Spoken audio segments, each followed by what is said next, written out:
Have you ever just felt like you're doing everything right for your health, but something is, well, still off? You're chasing down symptoms, you're getting all the tests, but you're just not finding any real answers. Well, today, we're going to dive into a potential secret weapon for your thyroid that might just be that missing piece of the puzzle you've been looking for. Hey there, I'm Parker, and welcome to The Explainer. Today, we're pulling back the curtain on the science behind a mineral that's often overlooked but could totally change how you think about your health.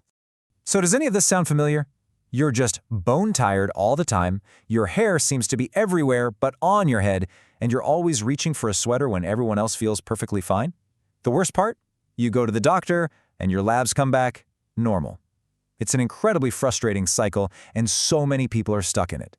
And that leads us to a really powerful question. What if the problem isn't the factory, your thyroid gland, at all? What if instead there's a critical breakdown in its supply chain? And that crucial supply? Well, it could very well be a mineral called selenium. It's an essential trace mineral, which is just a sciencey way of saying your body absolutely has to have it to function properly, but it can't make it on its own. You have to get it from your diet.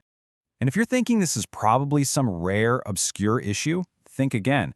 According to the World Health Organization, an estimated 1 billion people worldwide might not be getting enough selenium. That is a staggering number, especially when you find out how critical it is for one very specific organ. And here it is. This is where it all clicks into place. Your thyroid, that little butterfly-shaped gland in your neck, has the highest concentration of selenium of any organ in your entire body. Now, that's no accident. That's our biology screaming at us about just how vital this little mineral is for the thyroid's day-to-day work. So, let's zoom in a bit. Let's get down to the cellular level to really understand why your thyroid is so hungry for selenium. This is where things get really cool. Okay, first, a super quick lesson on thyroid hormones. Think of the hormone T4 as a battery that's still in its plastic packaging. It's got all the potential, right? But it can't actually power anything yet. T3, on the other hand, is that same battery unwrapped and popped into your TV remote. It's the active, usable energy that makes everything happen in your cells. So here's the bottom line. Your body can have plenty of that T4 storage hormone just floating around. But if you can't convert it into the active T3, your cells are basically left in the dark, just starving for the energy they need to do their jobs. So how does this all-important conversion happen? Well, your thyroid makes the T4 no problem, but it's that second step that's absolutely critical. You need special enzymes to come in and flip the switch, activating T4 into T3. And guess what those enzymes are made of? They're called selenoproteins. They are literally built with selenium. Without enough of it, this entire energy-making process just slows to a crawl. But wait, there's more. Selenium has another critical job. You see, the very process of making thyroid hormone creates oxidative stress. Think of it like exhaust fumes coming from a car. Selenium acts as your thyroid's personal bodyguard, jumping in to neutralize these harmful byproducts and protect the gland itself from damage and inflammation. Okay, so we've gotten into the science of it.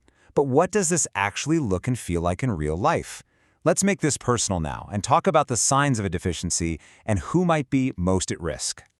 Just take a look at this list for a second. We've got persistent fatigue, brain fog, hair loss. Notice anything?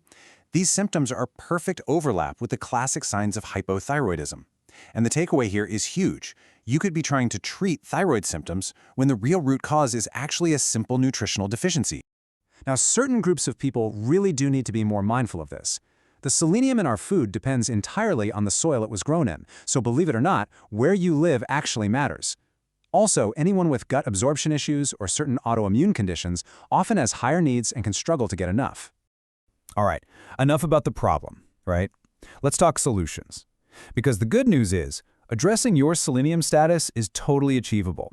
So here's your action plan. The absolute best and safest place to start is always with food. As you can see from this chart, seafood like yellowfin tuna and halibut are total powerhouses. But there's one plant-based source that is, well, it's in a league of its own. Just look at that number, up to 91 micrograms. And get this, that's from a single Brazil nut. One nut.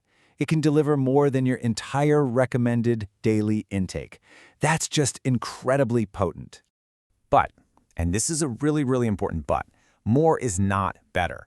Because they are so incredibly potent, you have to be careful. The sweet spot is just 2 or 3 nuts, maybe a few times a week. Seriously, overdoing it can actually lead to selenium toxicity. So, what's the target we're shooting for? Well, the official recommendations show that most adults need about 55 micrograms a day. That's sort of your baseline. And as you can see, those needs go up just a little bit during pregnancy and breastfeeding to support both mom and baby. And this number right here is the one to remember for safety. The tolerable upper limit is 400 micrograms a day from all sources combined, food and any supplements. Going above this on a consistent basis can cause problems, which is why a mindful, food-first approach is so important. Now, if you're thinking about supplements, especially if you have an autoimmune thyroid condition like Hashimoto's, listen up, because this is non-negotiable. Therapeutic doses like the 200 micrograms often used in clinical studies are a medical intervention. They absolutely must be supervised by a healthcare professional. Don't go it alone. So after hearing all of this, I want you to just take a second and ask yourself, could this be your missing link?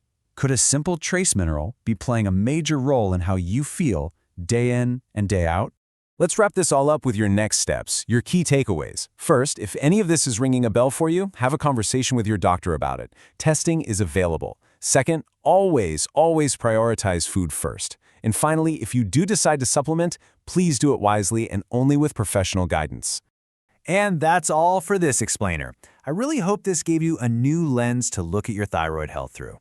I'm Parker, and if you want more deep dives just like this one, make sure you subscribe to The Explainer. Thanks for watching.